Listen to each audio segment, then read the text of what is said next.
Welcome back. In the first two episodes, I talked about the formation of Second Army and its march to the Don. However, this army did not merely include servicemen, it also had a significant number of labor companies that provided support services.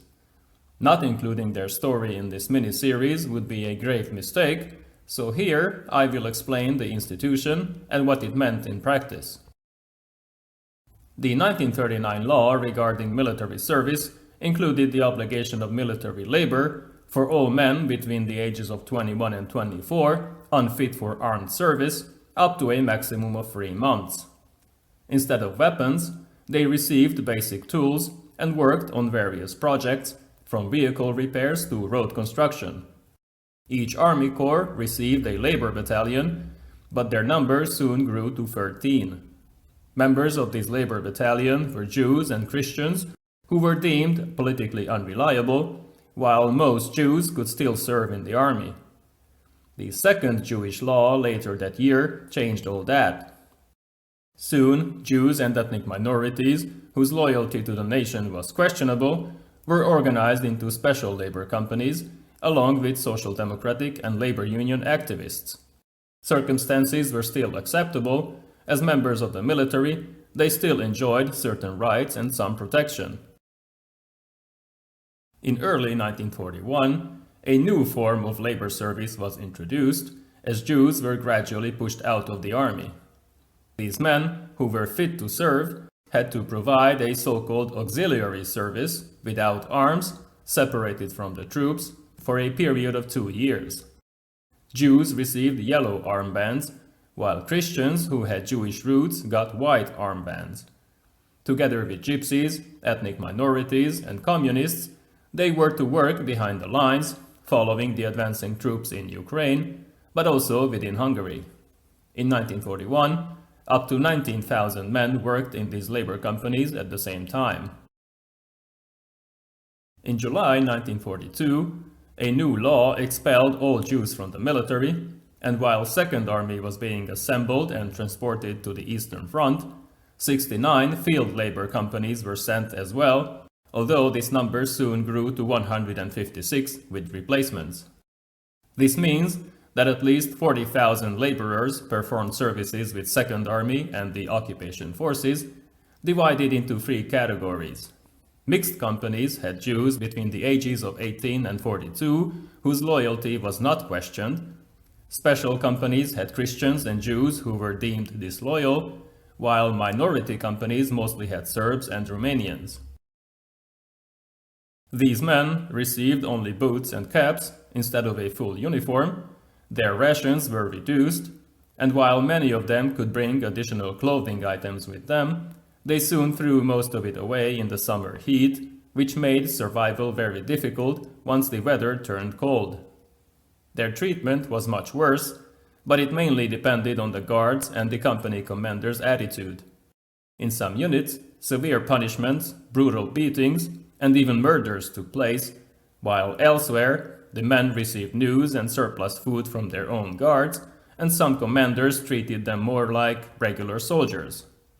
The labor companies built bunkers and roads, erected obstacles, sometimes between the 2 lines, but were also involved in snow removal and the distribution of supplies. Whenever the troops needed additional assistance, these labor companies were called for. György Fazekas, a former member of the army, who had marched with his unit into northern Transylvania after the Second Vienna Award, described how he was first discharged, then recalled, now into the labor service instead of the armed forces. After a brief stint within Hungary, most of which was wasted with nonsensical jobs, he was drafted once again into the newly formed 107/2 Labor Company, which was sent with Second Army to Russia. Against regulation, one of the guards sent their letters to their relatives, who then showed up at the train station to say goodbye and equip them with personal items. Their guards chose to walk around the train to the opposite side, so they did not see anything. Within their company, separate cliques formed immediately. The wealthier members had a good relationship with one of the NCOs, who gave them easier jobs and more comfortable accommodation even during their journey.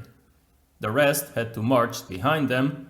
They got the more difficult tasks and were treated badly, although that depended on their actual tasks and their overseers.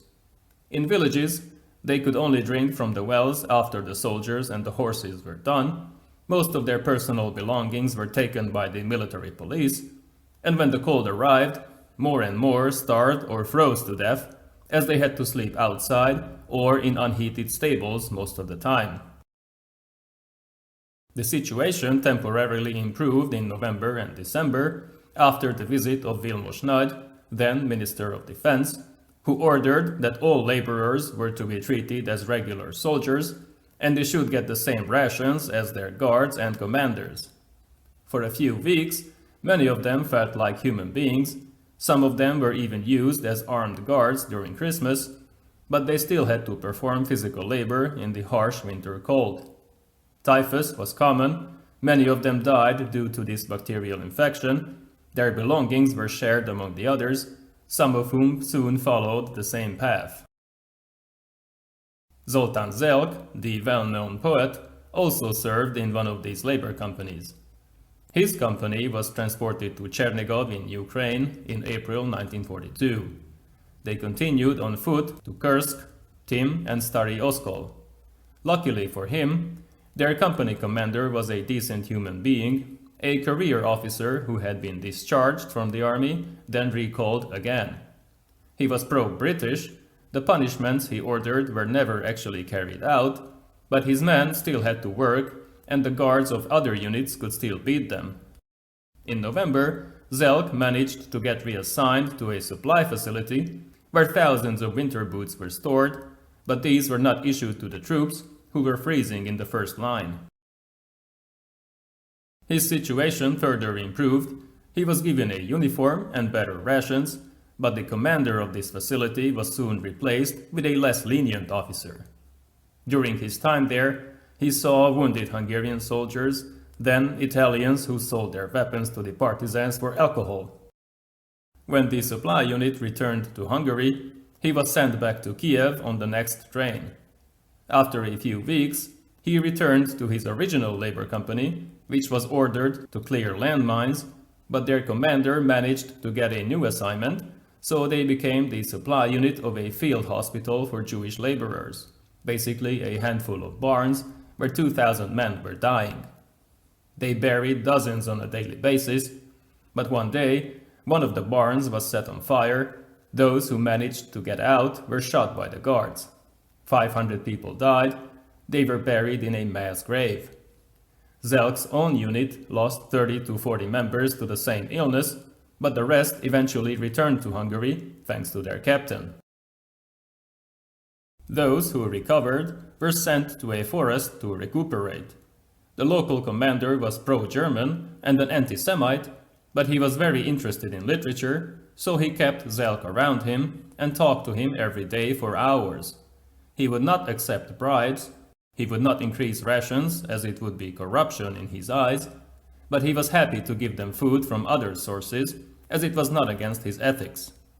Soon, more marches followed, sometimes up to 60 kilometers a day, but Zelk managed to join a different company, which was finally sent back to Hungary in early 1944, although he would have to serve again. Despite the circumstances, the men did not want to be captured by the Soviets. Mainly they wanted to go home, but they also remembered how POWs in World War I were treated by the Russians. Frontline troops were not interested in taking prisoners anyway, and it did not increase their chances of survival either, as typhus was spreading among the captured as well. While initially officers and enlisted men suffered the higher casualties, once the Soviet breakthrough took place, these Jewish labor companies were annihilated due to the extreme cold, low or no rations, and harsh treatment by their guards. Some units were eliminated by German or Ukrainian troops. Between January and March 1943, 24,000 men were killed, wounded, or unaccounted for. Only 6,000 returned to Hungary, where they enjoyed a somewhat normal life, at least until March 1944, the German occupation. Thank you for watching.